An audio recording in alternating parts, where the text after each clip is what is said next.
So when we look at joint pain, right, there's a couple of elements. So we have the cartilage, which is kind of like the softer connective tissue in, typically at the ends of the bones.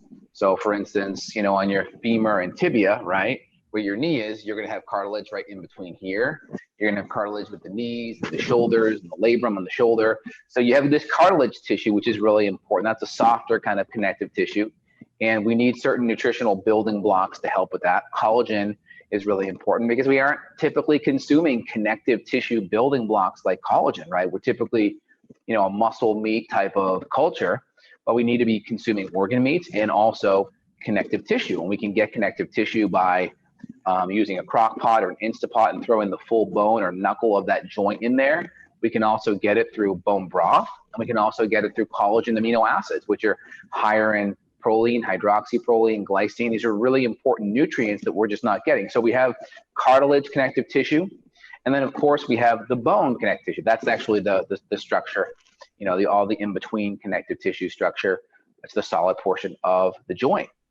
So we have cartilage on the ends, and then we're going to have the bone in the middle. And the bone, people just think, hey, the bone's calcium, right? They say, hey, a bone looks white, it's calcium. But there's about 12 minerals that make up a bone. Calcium is predominant, but there's other minerals too. And then people forget your bone is half protein. So if we're not eating adequate protein, or we are not able to digest adequate protein from food allergens or poor stomach acid or infections, we're automatically going to have deficits on the bone side and potentially the cartilage side. Typically cartilage is easier because we aren't really getting that much cartilage connective tissue in our diets, but we tend to get more protein. But if we have other stressors going on, food, poor digestive support, infections, or just a poor diet nutritionally, we're going to have significant deficits. Check your Zoom preferences. It sounds like you may be on your headset audio and not your big old microphone. And I'm going to talk about some of the testing that we'll do with people when they come to us with joint pain, because there are functional causes that we can find. So it could just be, like you said, just a deficiency.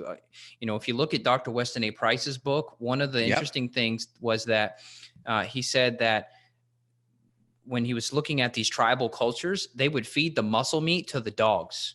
I mean, muscle meat was just, yes, your microphone sounds much better now. Yes, thank you for that. He literally said, this was not just him, talking to be funny. This was literally him documenting. He said the organs were the first thing that people would go for.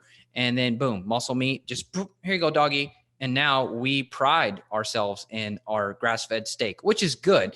But I think, we are super deficient as a whole. And I'm taking several different supplements. Now I'm playing around with some bone marrow supplements and other things. So I haven't been doing it long enough to give full feedback. I've been doing bone broth for, at least a few years, but I'm actually trying real bone marrow now and to see what happens, because I've had many people report good things. Yeah, I'm doing the same thing as well.